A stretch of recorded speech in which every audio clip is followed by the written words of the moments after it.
welcome to part 2. Something very strange has just happened, right? I was recording part 2, got about 2 minutes and 54 seconds in it, and I turned it around to illustrate what I was saying. If I live in the middle of nowhere, you know, round to see all the fields and the moors. And I noticed the whole thing had froze, the whole bloody operating system on this phone froze. So I had to take the battery out, put it back in, and hope to God the phone isn't on its way out. That'd be just my luck, wouldn't it? Yeah, what I wanted to speak about was, hope you don't mind me leaning up against the gate with the wind behind my hair, about the way that a disturbing trend that I've noticed, that the 3D industry is becoming very, very, what's the word? It's becoming in very small, isolated groups. Illustrate the point, there's a large amount of 3D artists now in Vancouver, in Canada, in LA. Now, it does seem at the moment, rightly or wrongly, I'm speaking purely as an outsider here, purely my personal point of view, that if you live in LA at the moment, you've got a much better chance of being a big name in the industry than you have if you live anywhere else. Same goes for Vancouver. Now, the trouble is, you've got, since the advent of the Vancouver Film School and Northern School, other places, you know, especially Vancouver's Film School though, they create a brand, right? The VFS brand. It's like fucking Levi's 501s, same thing, right? It's what they do is you get the same sort of groups of people, right, that go learn off the same tutors and basically come up with the same style, and that's all really well because it looks great at the moment, but give it a couple of years time and it'll look a bit less great, it'll look dated.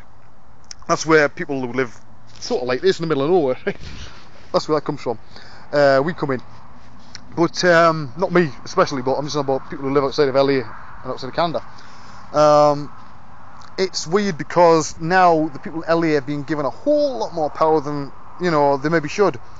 Yeah, they've always had some major studios there, but there was always, it wasn't the case of if you were a 3D artist and you lived in LA, you were given preferential treatment over somebody who lived in London or Sydney or Tokyo.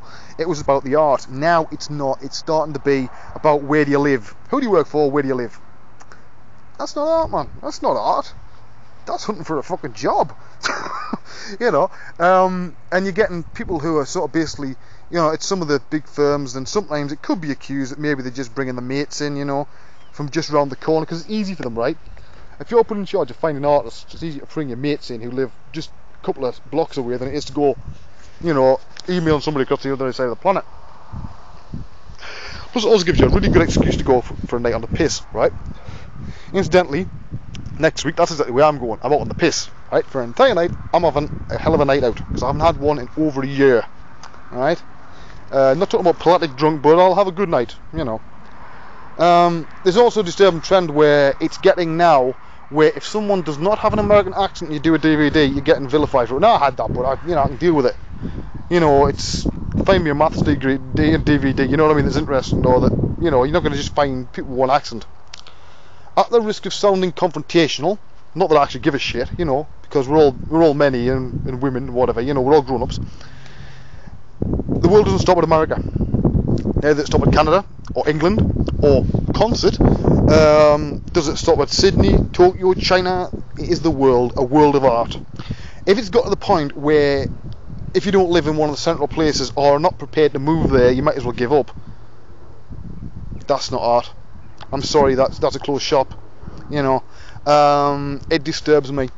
Now, I've seen it for a while, and I've probably been experienced on the sharp end. Now, I mentioned about the fact that Mudbox is bringing out a new version, you know, they've got new versions, you know, is obviously gearing up for another version eventually of ZBrush. So they'll go head to head again. Now, I know of one very big name, the last person people expect, that has been one of the sort of lead beta testers for Mudbox for a long time.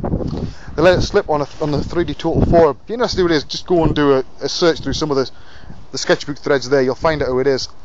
Now I'm going to be interested here from a purely sort of personal point of view. Now I got vilified when I switched over after doing, you know, I think there's only me and Zach Petrov, I think, that have done DVDs on both Mudbox and ZBrush, right? So one of my big claims are, now he didn't get vilified, I did, right? Now I'm interested to see whether this person does the same thing, although they've never released any DVDs or tutorials, paid tutorials, then are they going to get vilified? And if not, how come I fucking did? right? Is it just because my face doesn't fit, or is it because this person has a bigger name? Because they undoubtedly do. In which case, again, not fair. But again, life's not supposed to be fucking fair, is it? Nobody said to me when I was born, life will be fair. It's not fair. I never said it was going to be fair. What it means is people like me fight harder. And yeah, maybe sometimes we get a bit of a head on over it. But you see, anger's good, right? Because it motivates you. I don't get mad, I get even. It's an old saying, but it's right, especially in the world of business. I see nowadays, I look around business, because I've been around, business and corporate business all my life, and even when I was a child. And I do see a lot of very bad businessmen in 3D.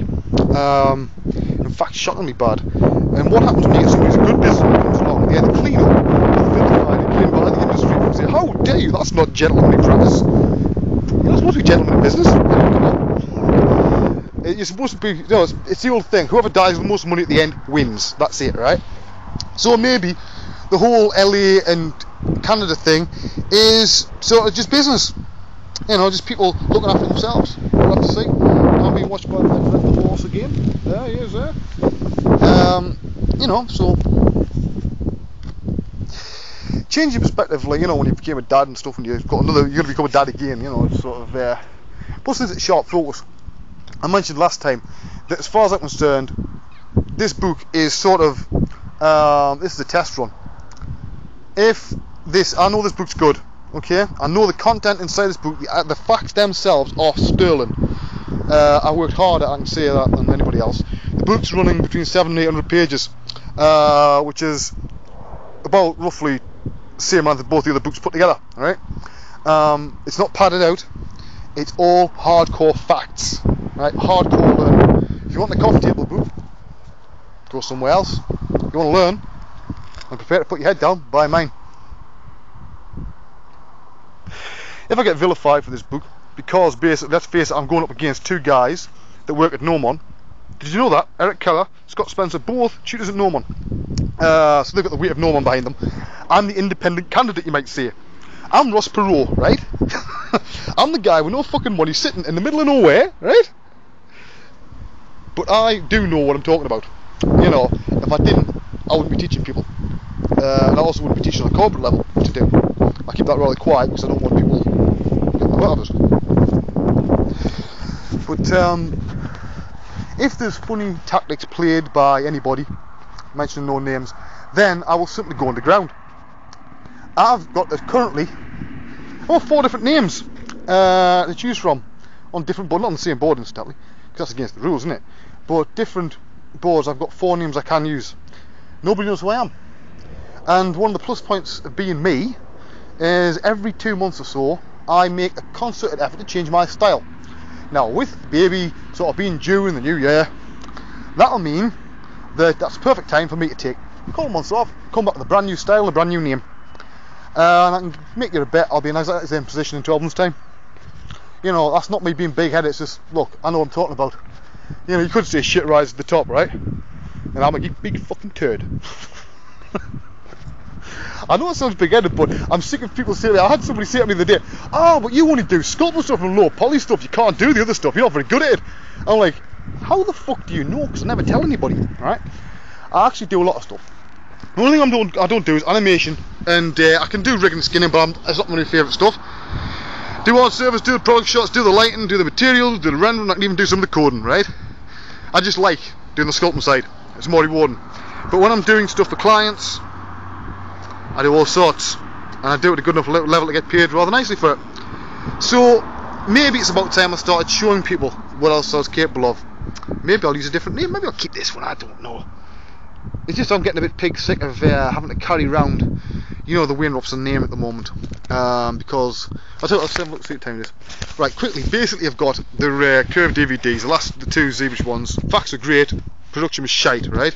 Haven't been paid a penny since last year for them, and I am seriously thinking of sending a cease and desist and stopping them from selling every single one of my DVDs. Never been done before. That's basically me saying, right, I'll go from 4 DVDs to none overnight. Voluntarily. We'll see what happens. That also cuts off a rather large money supply for Curve Studios, but we'll see. I don't want it to come to that. That's what's mine. Anyway, after whinging in this rather angry section, because I'm really pissed off today, I do apologise for that, but I'm really fucking pissed off, like. Then I'll see you next time. I might do one on Wednesday, I don't know. Right? See you then. Remember, a couple of the Mudbox. I reckon it's going to be a release. Right? Let's see if I'm right. See ya.